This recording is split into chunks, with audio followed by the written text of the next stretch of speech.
You know what the best part of this episode of Raw was? The commercials. It was that bad. And the more I think about this Raw, the more this pisses me off.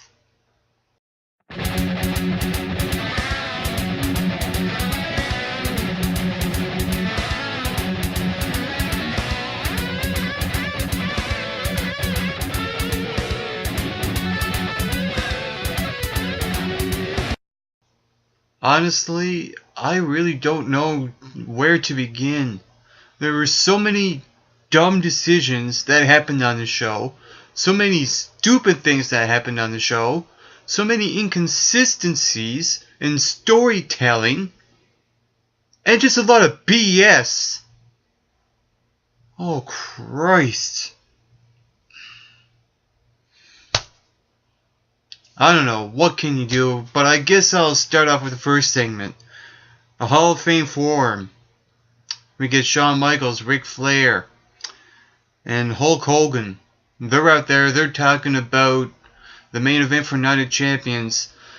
Shawn Michaels playing heelish. It was cool. It was cool to see Shawn Michaels. It was cool to see these guys. But I felt like it was more special to see Michaels and Flair than Hogan. Because we've seen Hogan since WrestleMania, so I can't really say much about that. But what I will say is that this segment was actually going somewhat well until it was ruined by John Cena.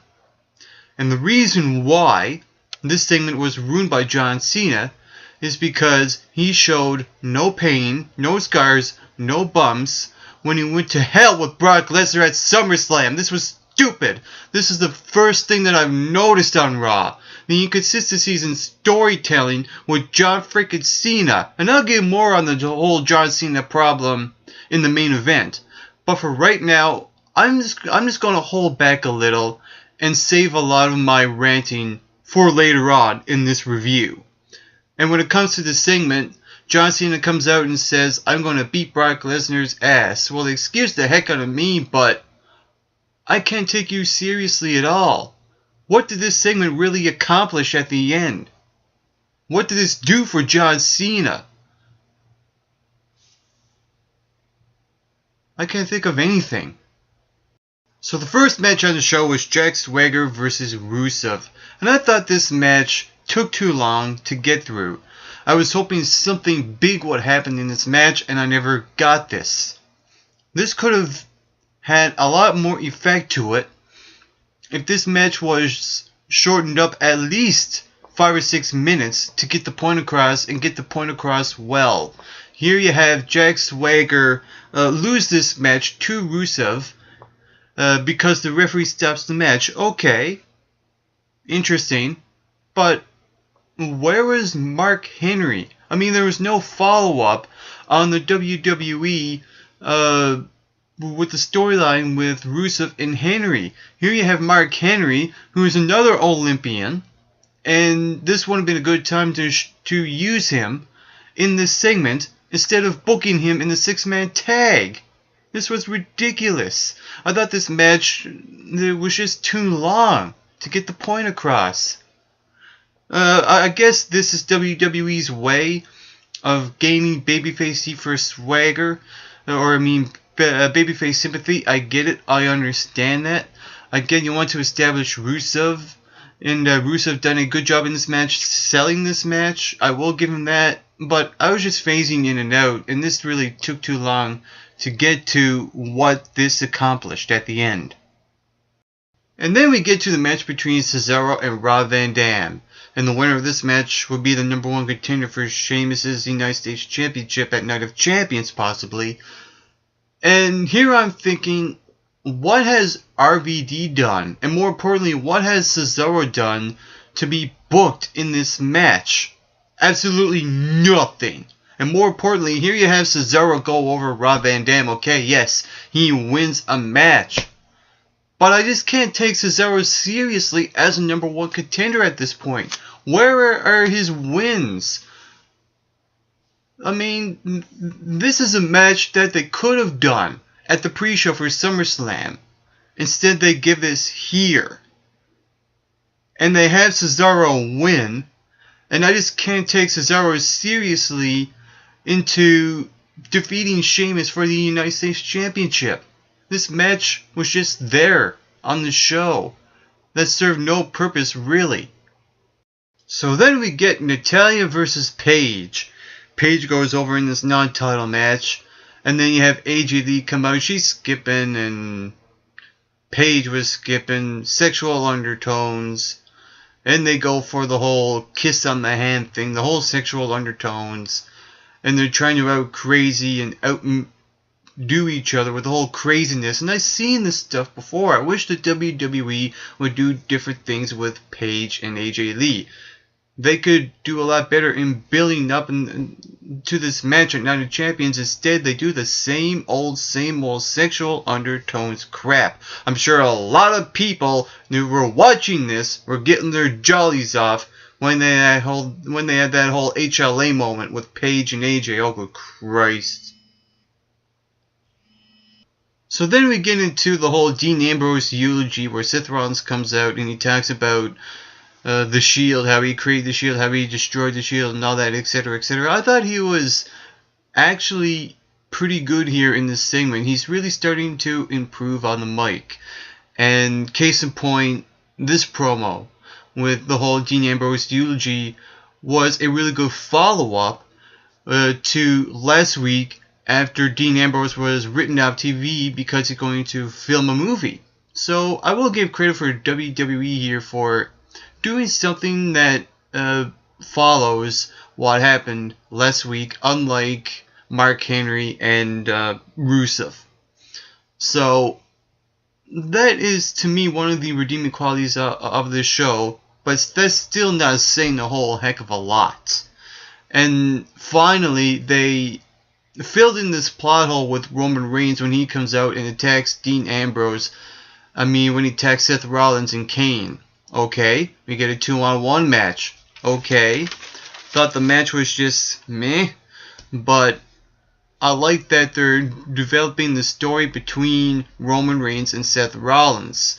This is a good way to establish Seth Rollins as a strong heel, but for some weird reason, they still had to incorporate Kane in this entire thing. Why can't this just be about two former guys from the Shield members? Why even bring up the Authority in this segment? I thought that was really ridiculous on the part of the WWE, booking this as the Authority and not Seth Rollins. I wish that the WWE would wake up and smell the coffee. Seth Rollins is a really good talent. He should go over as Seth Rollins and not go over as the Authority. And what this also done and what this accomplished at the end is the overprotecting usage of Roman Reigns.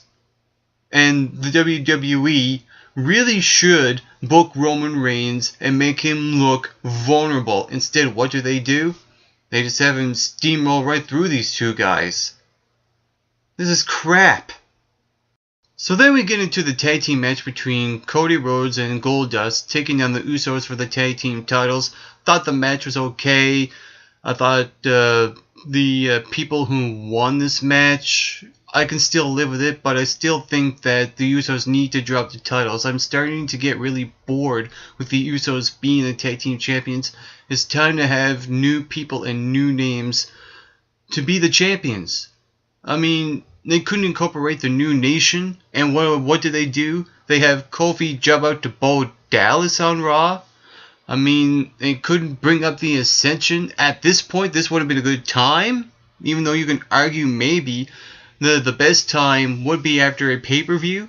You couldn't do that. Instead, what does the WWE do? They decide to turn Cody Rhodes and Goldust heel as a tag team. Wow, WWE. I'm not shocked. Because here you have a really bizarre team that the fans actually go over as baby faces. And what's the logic of them turning heel? I understand that you wanted to go the idea of Goldust being a heel that he was before. Does a really good job being a heel. I get that. So does Cody Rhodes. He is a good heel. but I was expecting someone to turn on someone when they decided to split up this team. Instead, what do? They turn both of them heel.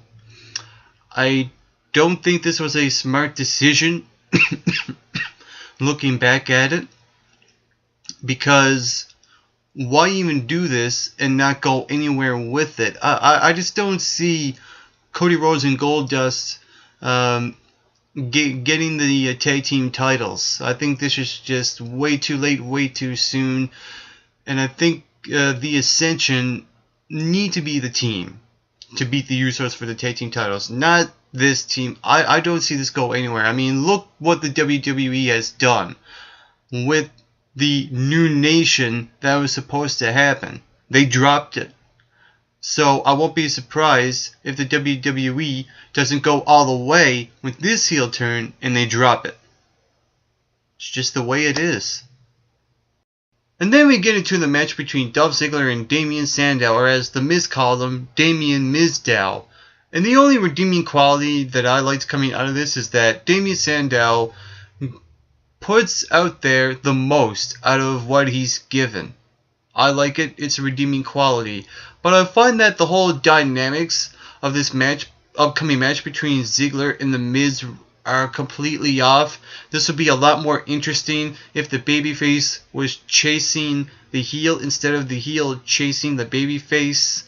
This doesn't create heat for The Miz. This doesn't create any more excitement from Dolph Ziggler. I find that he's a boring champion right now. He's a champion with no substance and no gimmick and no characters traits at all. And with that being said, I like The Miz as a champion. I don't understand why the WWE decided to give Dolph Ziggler the title here. I just don't. This would come across a lot better if Dolph Ziggler was chasing the champion, The Miz, coming that night of champions, and then getting the title. That would have been a lot better in my opinion. Or you can even drag it out until Wade Barrett, Bad News Barrett, comes back and either feuds with The Miz or Dolph Ziggler. That would have been great. But what does the WWE do? They do the exact opposite. So then we get into the real trashy segment of Brie Bella and Nikki Bella. Oh good Christ. Oh man, I don't know about this. I mean, come on. I mean, here you have Nikki Bella trying to act once again. Even though, yes, you can say that she was better than last week, it was still really bad. Here you have Nikki Bella trash talking Brie, how she wished she would die in the womb, and that it was always about you always stole my boyfriends. Oh, we're gonna go that route. This is definitely something out of Jerry Springer. And then Nikki Bella decides to attack Brie Bella. Brie Bella tries to say sorry, and Nikki is saying you're full of crap and all that, etc., etc. Nikki tells Jerry Lawler off, and then all hell pretty much breaks loose here. And this is one of those segments where the shit really hit the fan. This was definitely one of those segments where you can argue that this was so bad, it was so good. In a way, you can say that this done cheese and trash very well. I get it, I understand that. But this was still really bad and painful to watch. So Los Matadors take on Titus O'Neil and Heath Slater in a tag team match. You talk about pointless filler in its purest form. Yeah, that's what we got here. And this would have came across a lot better if you had the Ascension come out and just destroy everyone. That way you would actually accomplish something, establish that the Ascension has arrived. What do they do here? They have Titus O'Neil and Heath Slater lose to Los Matadors. So what does the WWE do following up on Bray Wyatt's win over Chris Jericho at SummerSlam? They decide to book him in a match in the main event against John Cena. Oh good Christ, WWE. You just couldn't help yourselves, couldn't ya? You just couldn't help it. So I already lost interest in this match to begin with, going into this match, as you can tell by how I'm talking about this. Here you have John Cena and Bray Wyatt go at it. Match gets thrown out because the Wyatt family interferes. Out comes the Big Show and Mark Henry to even the odds. And this match ends when John Cena buries the Wyatt family. AA to Harper, AA to Rowan, AA to Bray Wyatt, STF, and all that crap. And the funny thing here is that the Big Show and Mark Henry came out. John Cena didn't need help from them. I mean, there's so many issues and problems with this last match, and it wasn't just that this match was boring and uninteresting. This was the most ridiculous thing that WWE has ever done. Here's the thing. If this was The Miz or anyone else, or 3MB or 1MB or whoever, I would have been fine. But the WWE decides to take an interesting gimmick in the Wyatt family, and they feed them to John Cena. How does that benefit the Wyatt family? How does that benefit even John Cena? Oh wait, John Cena needs momentum because he needs to gain momentum to face Brock Lesnar and United Champions. But excuse the heck out of me, but John Cena has been gaining momentum for years. This should be no surprise to anyone. This is a reality check here, people. John Cena needs to go. He needs to get the fuck out and move over and create new stars. And you wonder why the WWE fails in creating new stars. See this episode of Raw, for example. They just buried the Wyatt family like they were nothing. Nothing! This was ridiculous on the part of the WWE. And John Cena as well. John Cena needs to be blamed here, because don't sit there and tell me that John Cena does not have creative control over what he does. At some point, he is a Breakfast Club member, and he does have control over what he does. He needs to be blamed. The WWE needs to be blamed for this piece of crap of an abortion of a Raw that we got. I mean, it's bad enough that we got a really bad Raw. It's even worse when you bury the Wyatt family in this match!